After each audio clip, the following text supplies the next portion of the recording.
So talking about modern world, do you think party on the Saturday and then going temple on Sunday, does that also count as a spiritual person? For the audience who don't know what Linga Bhairavi is, she's a consecrated form of most exuberant form of divine feminine energy consecrated by Sadhguru, and I have been lucky enough to be in touch with that energy. The deity doesn't need you; we need that deity's energy Yeah. to experience that within us.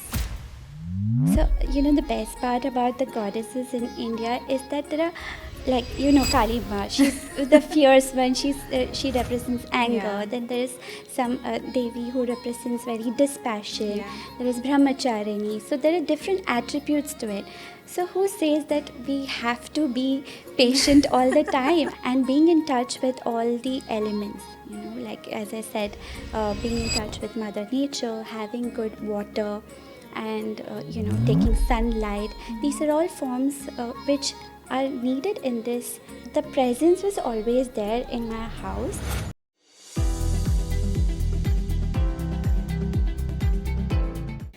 Hey everyone, welcome back to Harmony Hour with Deepa. And as you can see, I'm all dressed up in a sari today because it's the special occasion of Navratri. So, Navratri is not just about celebrating feminine energy, but it is far beyond that. And today, if Devi would be walking among us, she would be present in all the forms and inside us with the grace, and when we speak the truth and we show the courage, she would be seeing us and pushing us to do the better for the best. So I'm sitting with Sputyaka today, who is a favorite, I call her a favorite child of Devi because Devi has helped her transform her life, and today we will be talking about Devi and her presence in the modern world. So welcome and thank you so much for being here with us. Thank you so much, Deepa. It's such a privilege and honor to be talking about my favorite, which is Devi. And words are too less for her, but let's see what we can exchange through so she can manifest into some beautiful words which can touch us and others' lives as well. Wow, that's a beautiful thing. And like going back to time, and how did she came into your life? What is that story? Uh, so Devi or Shakti, we know that we are all made out of it. The universe started from it. So if we say that when we were like just a form or amoeba, we might have just derived that Shakti since then. But the deepening happened through my yogic practices, and when I got a consecrated form of Devi into my life, into my home, and I can say that the Devi's experience deepened in my most vulnerable moments, and in that realization where there's something much more bigger, and in times of distress, when you come out of that, that is showing you that power, that Shakti, right? Mm-hmm. Yeah, so she was always existing within us, but there have been multiple moments in which I've experienced Devi in a deeper dimension, and it has helped me to understand that there is something more beautiful which drives us rather than just like a human body which we know of. Yeah. So you travel so much, right? And you have experienced a lot of things while traveling and going to different places, Yeah. spiritual places and temples. So can you share some of your experience where you felt her presence and the vibe was very strong, or we say that, the aura has changed and it has given you so much of energy and you can feel her presence? Oh, yes, totally. Actually, like, let me trace back to our childhood, because this is something where many people ask questions like about, do you feel Devi when you go to temple? Many times people do not experience anything. They would just like see a deity, probably offer some offerings and come back. I was the similar person while I grew up in South India, though I am a Maharashtrian. So my mom would take me to temples, and then it was like every week, every day sometimes, and I would like, what is this, mama? I don't want to go to temples, and I would literally pinch her. But as I grew up, and then, when the practices which I learned in various yogic schools, and understood the essence of what Devi or feminine energy is, my experience of visiting a temple also changed. So, like recently, I was in Machu Picchu, and like just a month after it, I was in Kasar Devi, and it's a very interesting fact that both of them lie on the same kind of a magnetic field, but on the opposite sides. I mean, that is what many people have been saying. Maybe there is no proven result for it, but I could feel that there was a continuum where that energetic presence called Devi was guiding me to go to Machu Picchu, and experience the Incan tribe, the Quechua culture, get in touch with Pachamama. Pachamama, they call Mother Earth as Pachamama. Yeah. And then coming back to Kasar Devi, where there was a temple. But for me, more than the temple, it was just while entering that zone, you're completely in a very different cocoon where you feel that energy. Like every step felt like it was a silence, and it was some energetic cocoon. So there was no effort needed for any of these practices, but you could feel that presence all the time. And in the past, my deepened experience was at Kashi. It's one of my favorite places, and it was a very mystical calling for me. It was almost like as if Devi called me there. It was one of my dreams, or in a state which half awakened. I felt that, like there is some Shakti Peeth in Kashi and I need to go there. And, considering me, I'm not much of a temple person, or I grew up in that aversion. But the next day morning, when I asked my husband that, oh, there's a Shakti Peeth in Kashi, he said yes. And then there were a few things which came to me, and he said, look, let's go the same weekend. And we went to Kashi, and that weekend, the 3 days were so transformational. And there is a Devi temple of Varahi Devi. She's underground and not very popular, but very, very powerful. So there have been many of these places.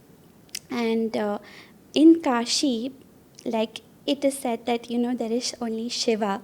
But how can Shiva be without Shakti? Yeah. So it is not just about Shiva, but experiencing Shakti.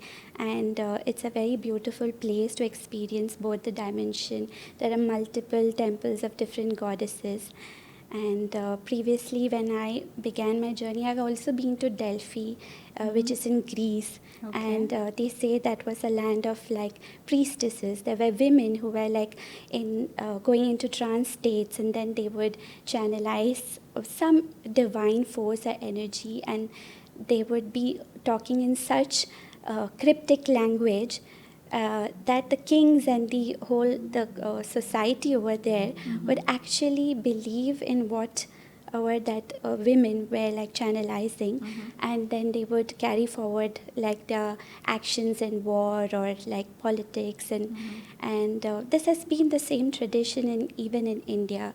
So for me, like the aspect of Shakti or discovering Devi in different parts of the world is very enticing, and it's a beautiful journey. Like you go to every different place, right from India, say to Mexico, or you're going to even Egypt. You're going to experience some dimension of Shakti which was already existing in their culture, and you can find that resonance because there's no place which has no Shakti or Devi. That's true. I totally agree, because the power is so strong that you could feel it everywhere. Yeah. But I want to ask that, how does she choose you? Like, do you feel she chose you or you chose her? What was the process, or how did it came to you? So, as I said, like all of us have that energy and Devi within us, but there are moments in which we realize that something has shifted. So, for me, it was more like she choosing me or me choosing her, but it was as if she was claiming me back, and she was taking me back into that zone of knowing that you are that, and she is residing inside you and all around you. So there was a particular instance, if you want me to describe. It was Sure. in 2013 during Navratri. I was in this festival where they would celebrate Devi in all three forms, from Kalima to Lakshmi to Saraswati. So every day Devi would come out in different colors, and there was a procession which happened under the moonlit sky, and that procession was led by many of the men who were dancing, and there were like dedicated women who were taking care of that shrine. But as I sat there, and the force of energy, it just came, and like it was not like I was struck by something, but it was like something shook inside me saying that I'm always there, and this is Wow. this is like the essence of what you are in this life. Yeah. So that Navratri, as you know, we are celebrating Navratri and Yeah. having this conversation during Navratri. I would say it's a wonderful opportunity to deepen our experience of what divine feminine can be. Yeah. Talking about feminine energy, do you feel that only women have the feminine energy? Oh, not at all, right? Like, see, men or women, like, we are all born from the female, the mother. Yeah. And life energy is Devi and Shakti. So, men equally have the same amount of Shakti and more. As much as in women, and there are so many, we have a common crush, right? Yeah. Ricky Ram Sharma, who's a sitar player. So you can Yeah. see how he's embodied both the Yeah. masculine and the feminine Energy. nature, So, Yeah. like, whenever men are in touch with art, music, the Kala Dance. Yeah. Shakti, and their intuition, the feminine is so much alive in them. Yeah. So it is just that we are in different physical forms, but Devi is equally manifested in every object in Yeah. the same proportions, like as much she's given us the privilege of being female.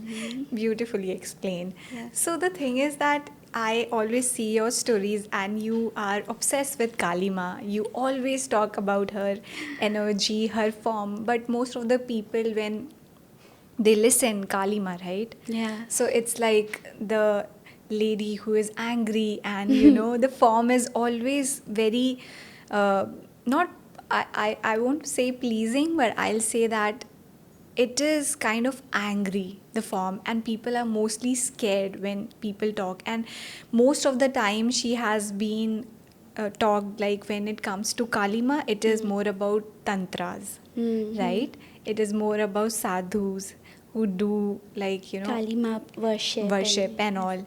So how did you get into her? And when you talk, you says that she's lovely, she's like a mother, and you don't have to be, because once I was at your home and you told me that you don't have to be, you know you don't have to be Fearful or scared fearful, of yeah, Devi. scared of her, because she is just like a mom, right? Yeah. So how did she came into your life? I think it is just a part of the process of our spiritual journey.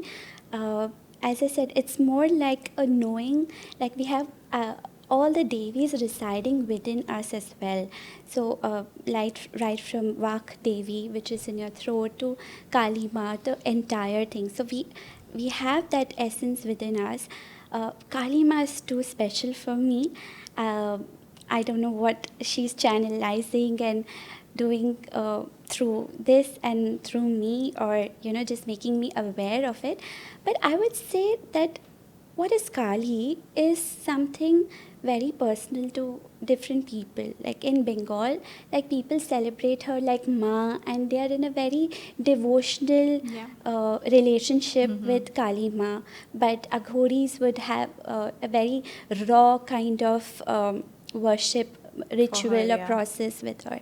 But as an individual, for me, I could see that probably when Devi energy entered in my life, I could start expressing myself much more. I grew up as a child where my mom would be emotional or my dad would be very strict, and because my mom was working all the time, I was more of a responsible daughter since a young age.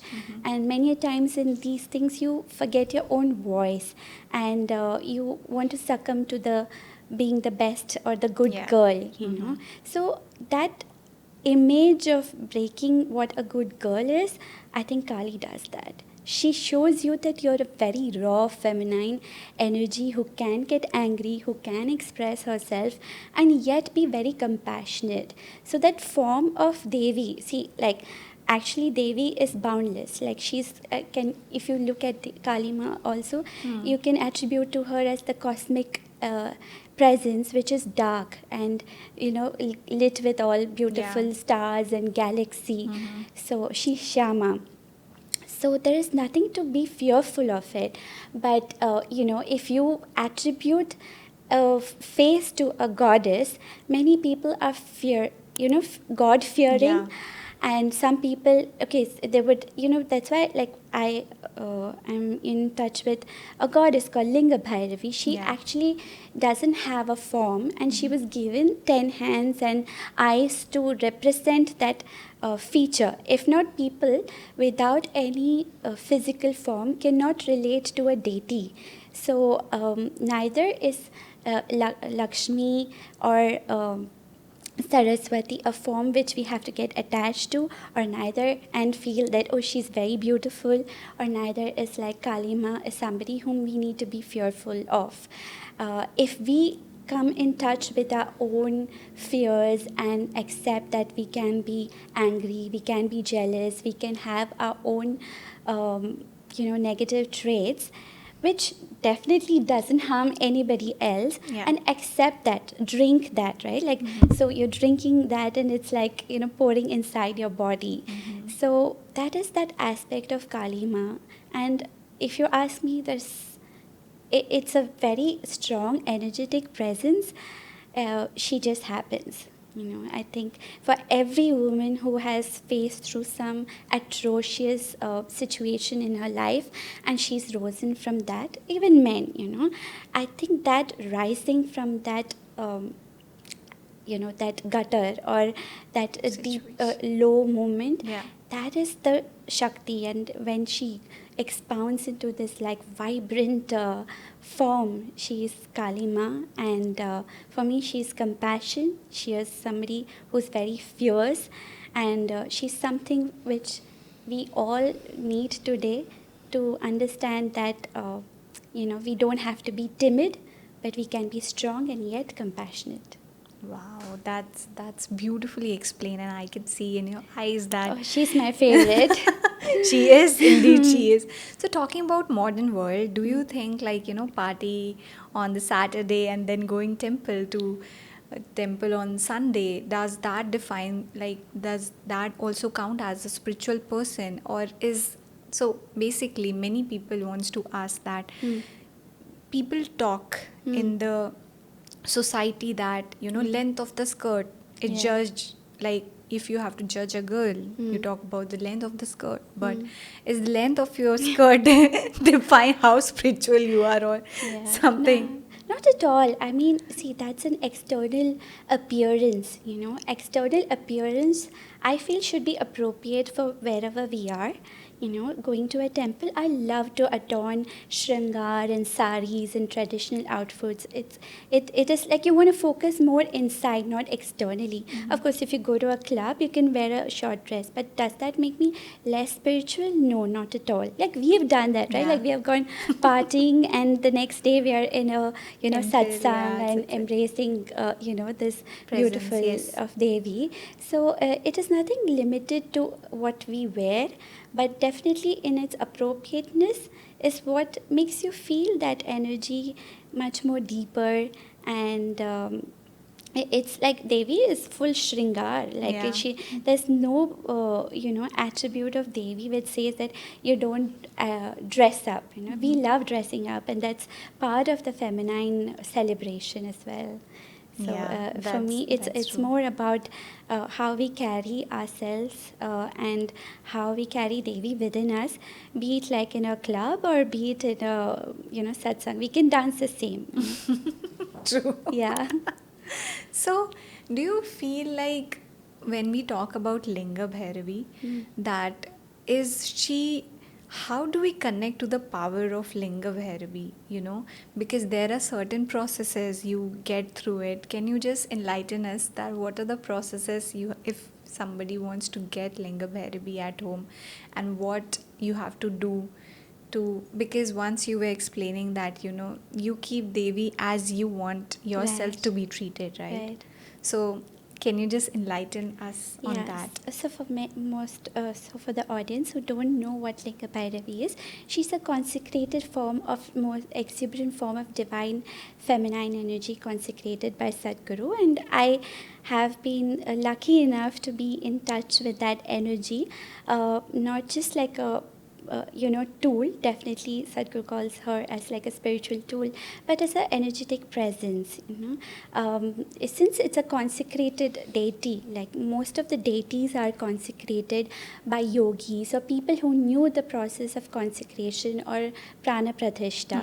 So they would infuse energy in the main shrine, and for example, receiving a yantra or a small goodie of Linga Bhairavi or any other form is more like an extension of that main deity.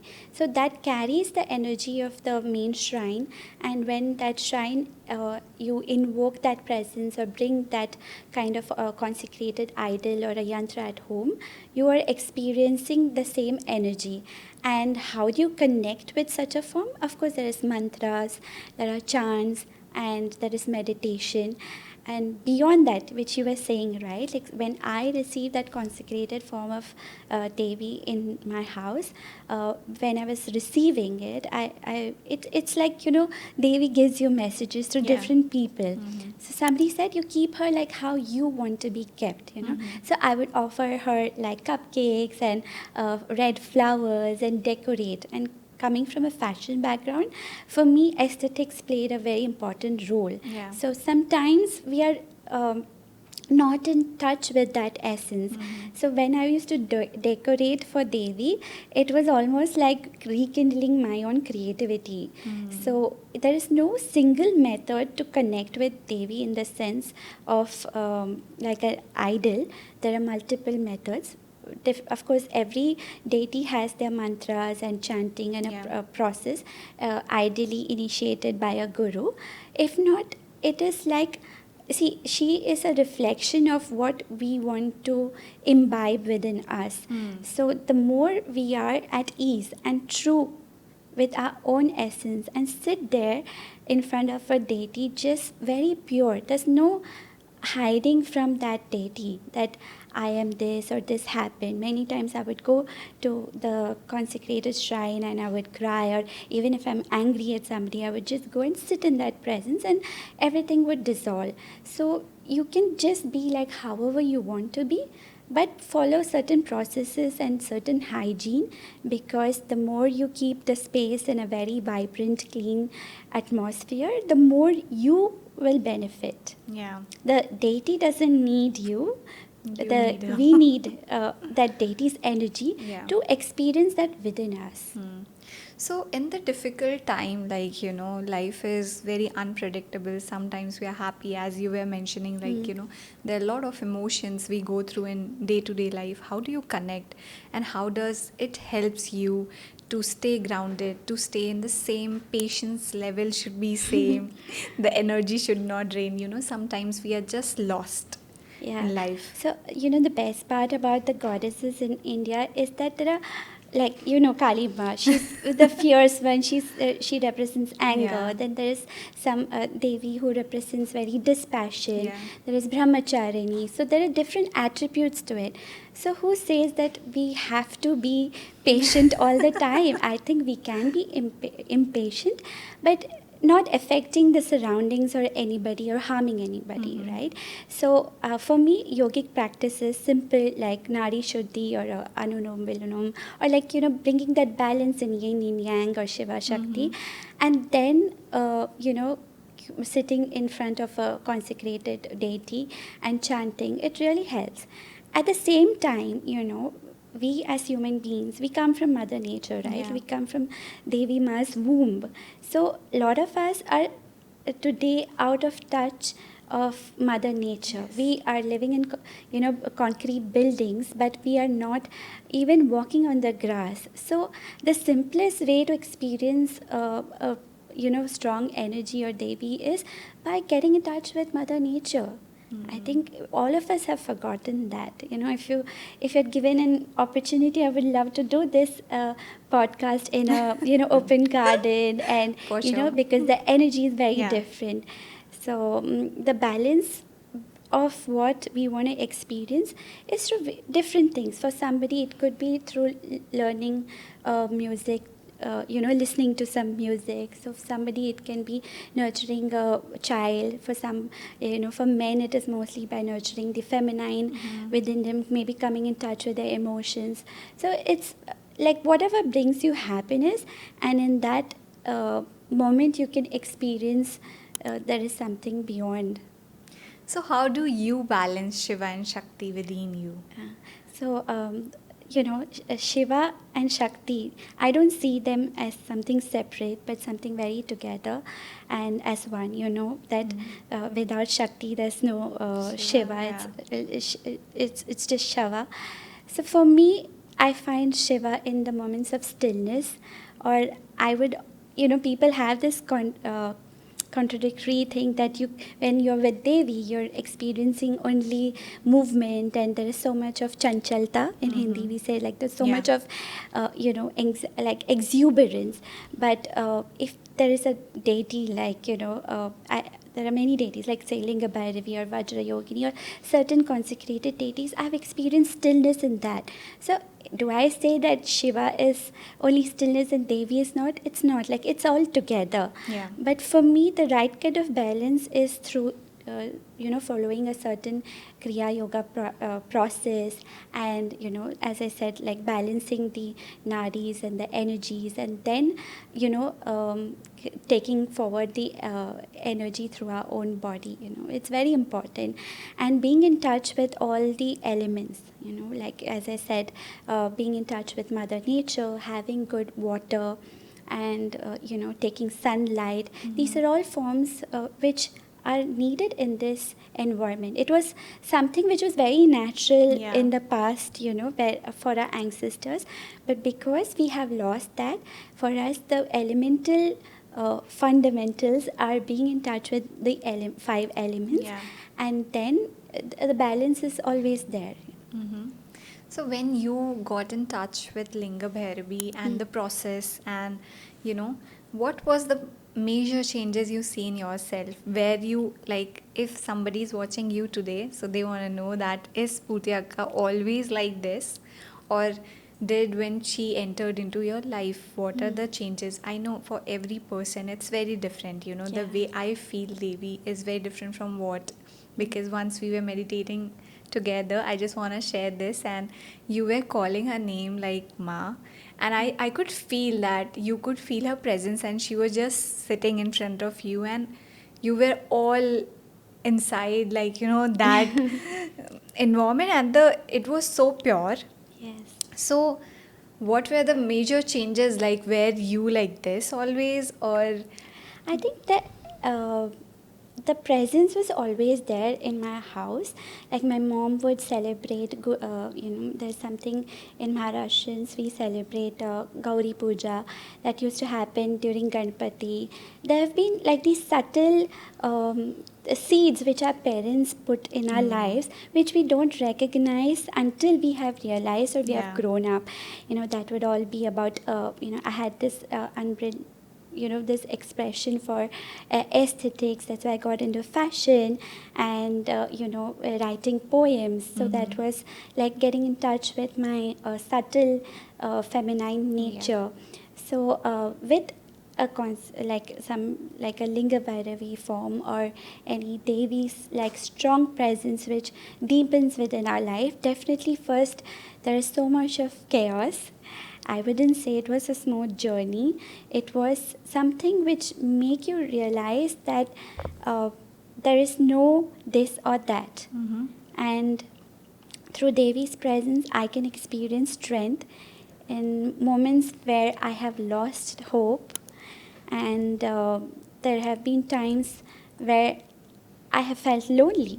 As a individual, you go through various stages. Like you Yeah. have been through in a corporate environment. You've lived in metro cities, and you're living far away from your parents, and they are growing up, they are aging.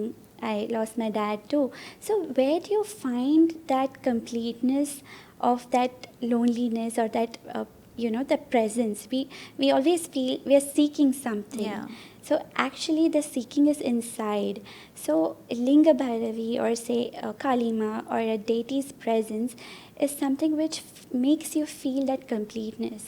I feel definitely there is a strong presence of motherly love in my life, and that's why, like, when I'm in distress or overwhelmed by anything, see, it's like your mother is there. If you feel happy, you want to express to her. If you feel sad, you want to express to Yeah. her. And so I've been lucky that I've been able to relate to Devi as that strong presence. And though there are times where I feel I'm nothing, and I'm lost, and I'm fearful, or I'm lonely, but there is some strong connection which I can say it's activated, that it's always with me, and Yeah. I think it'll continue to be. So, on that note, do you think that you need to be pure in society's eyes to be chosen by Devi? Oh, in front of Devi's eyes, there's nothing pure or impure. But the most important is having a pure intention and a pure heart. She loves somebody who has a childlike heart, like even you too, right? Like we are like children, but we are grown up. We love to party. We love to have a bhakti, but we Yeah. have that, very cute relationship as a person, and even with our deities. So having that rawness, like you can't have that, oh Devi, I've come to ask you this or give me that, and what is that? You just sit as a life, you don't sit as a person, or you don't sit as a whatever ambition, like you're some karodpati or some billionaire, or whatever you have achieved in life. Like, what are you're nothing actually, but you've just created that persona and that personality. But in front of Devi, if you sit like that, I would say that is no, you wouldn't experience much. But if you just sit like a child, aha, it's so beautiful. Like, she will embrace you, like, beyond what our imagination. It's magic. So, while researching for this podcast, I was going through one podcast, and I don't want to take his name, Hmm. but I heard that one of the podcast, the guest was talking about the moment you talk with deity Hmm. as you owe them, like they are your parents. Hmm. For Hmm. example, you Hmm. be angry, you be sad, you be happy, or you complain, like, Hmm. and you will talk, you will complain, and then one day they will give you return, like, they will start answering your question, because you have, that what to say, that emotion in your heart, that you're not filtering your emotion, right? Right. Right. You are like pure, because how we fight with our parents, like, when Hmm. we were young, we don't have that much of sense, Right. and Right. we were just complaining that, we want this because our friends have this and that. So Hmm. what do you think, like, do right now you told that, you have to be pure heart. Same question is that, even if we want to complain, do you complain in front of Devi? And Yeah, see, I mean, complaining, as you said, like if a child doesn't get a chocolate and is complaining to a father that, oh, please, I didn't get a chocolate, give it to me now. So you see, it's that purity of intention. It's like there's no, double, like vicious thinking behind it. It's something which one has to experience by the shattering of their own illusions, yeah.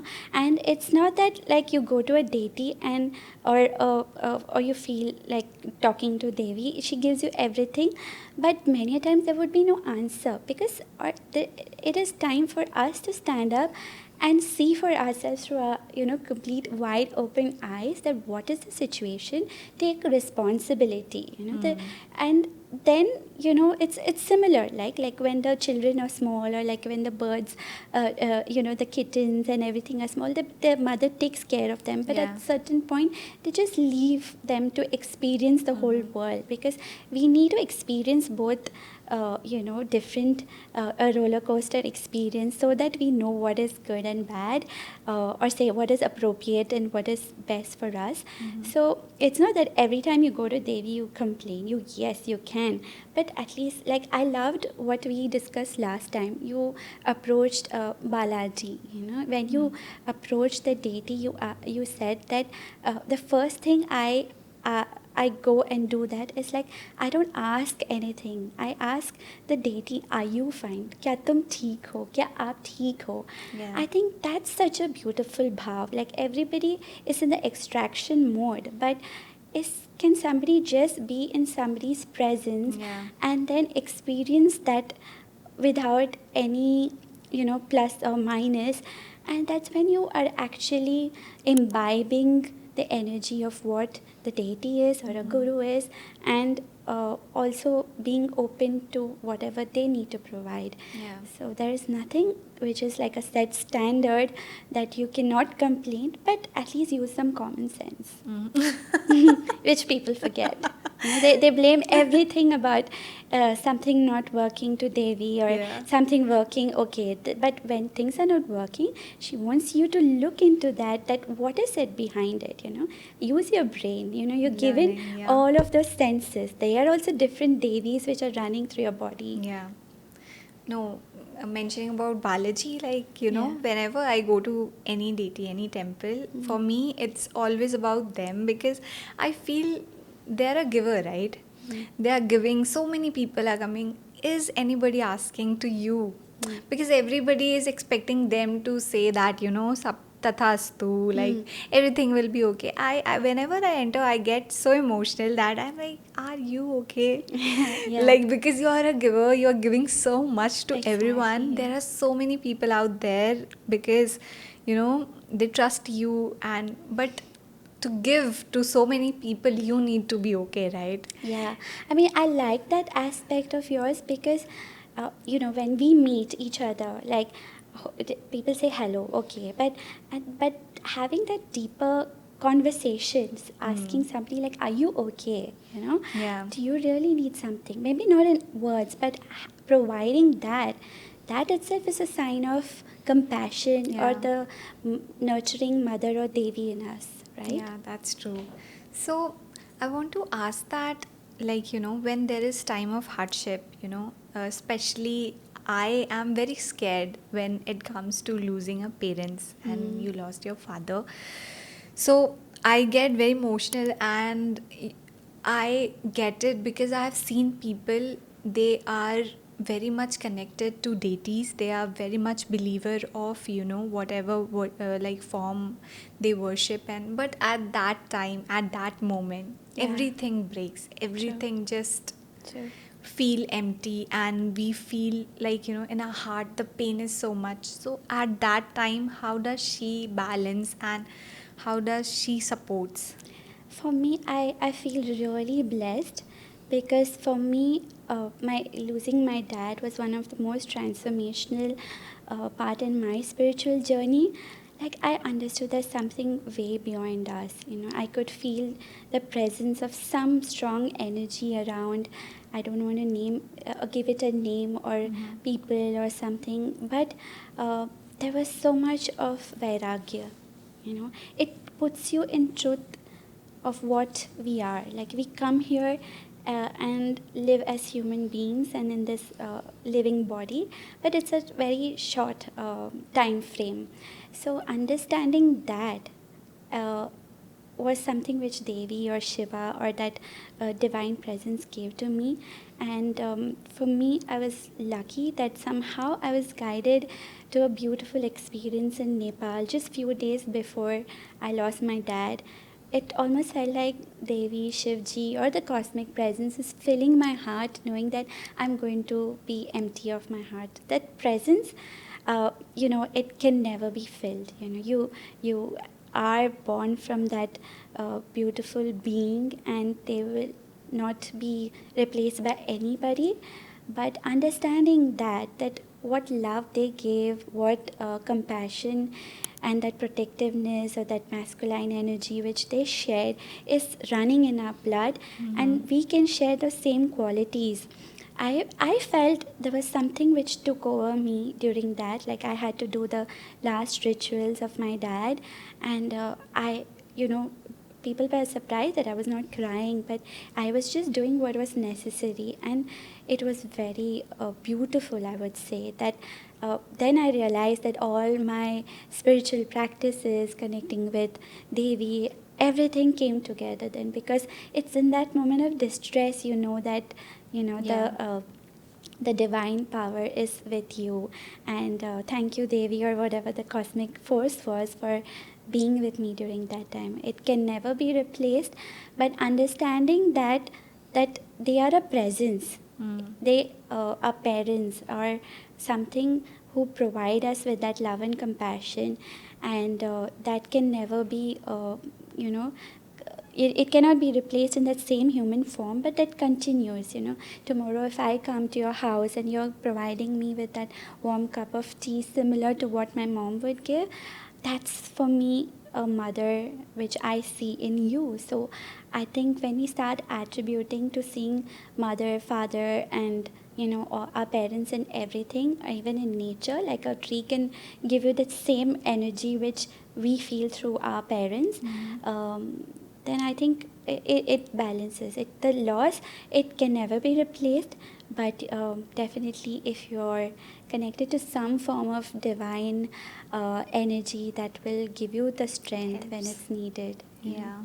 Like That was so. it's something which has changed me totally. Yeah. Like, yeah.